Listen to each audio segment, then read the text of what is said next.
உலக தமிழ் மக்களுக்கு என்னோட அன்பான வணக்கங்கள். இன்னைக்கு நம்ம என்ன பார்க்க போறோம்னு பாத்தீங்கன்னா, வீட்ல எப்படி நம்ம ஆரிகானோ சீசனிங் செய்யறதுன்னு பார்க்க போறோம். இந்த ஆரிகானோ சீசனிங் வந்து நம்ம பீட்சாக்கு, பாஸ்தாக்குல யூஸ் பண்ணலாம். இது வந்து கடையில வாங்குற ஆரிகானோ சீசனிங் மாதிரியே இருக்கும்.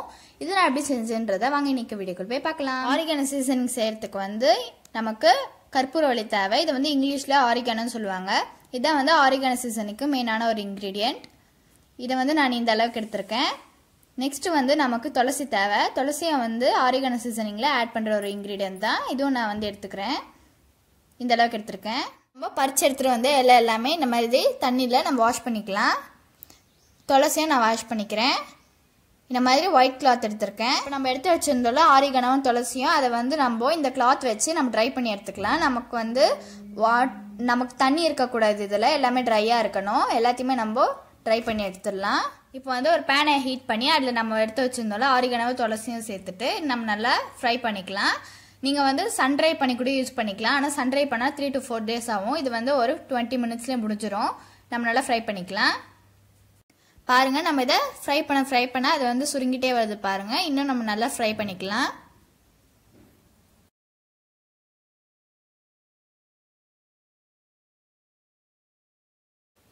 டுவெண்ட்டி மினிட்ஸ்க்கு அப்புறமா வந்து நல்லாவே ஃப்ரை ஆகிருக்கு. இந்த மாதிரி நம்ம உடைச்சா உடையிற மாதிரி வரணும்.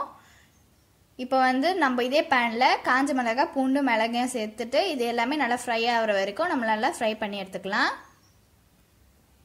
இந்த அளவுக்கு நல்லாவே ஃப்ரை ஆகிருக்கு. நம்ம வந்து பூண்டை நல்லா இந்த மாதிரி அழுத்தி விட்டுக்கலாம். இது வந்து ஏன் பண்ணுறோன்னா அப்போ தான் வந்து பூண்டு நல்லா ட்ரையாக ஃப்ரை ஆகும். எல்லாமே நல்லா ஃப்ரை ஆகிடுச்சு. இப்போ நம்ம இந்த மாதிரி ஒரு பிளேட்டுக்கு ட்ரான்ஸ்ஃபர் பண்ணிவிட்டு இது நல்லாவே ஆற வச்சிடலாம். நல்லாவே ஆறிடுச்சு. இந்த மாதிரி ஒரு ஜாருக்கு நான் ட்ரான்ஸ்ஃபர் பண்ணிவிட்டேன். அதுக்கப்புறமா தேவையான அளவு உப்பு சேர்த்துட்டு நம்ம இதை அரைச்செடுத்துடலாம். நல்லா அரைச்செடுத்தாச்சு. இதை பாருங்கள், நம்மளோட ஆரிகானோ சீசனிங் ரொம்பவே நல்லா வந்திருக்கு. வீட்டிலே வந்து நம்ம சுலபமாக ஆரிகானோ சீசனிங் ரெடி பண்ணிட்டோம். இந்த சீசனிங் வந்து நம்ம பீஸாக்கு, அதுக்கப்புறம் வந்து பாஸ்தா, மக்ரோனி எல்லாம் செஞ்சோன்னா அதுக்கெலாம் நம்ம யூஸ் பண்ணிக்கலாம்.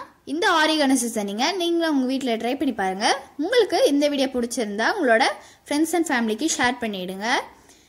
உங்களோட ஃபீட்பேக்கை கமெண்ட் செக்ஷனில் சொல்லிவிடுங்க. இன்னொரு வீடியோவில் நம்ம சந்திக்கலாம். பாய்.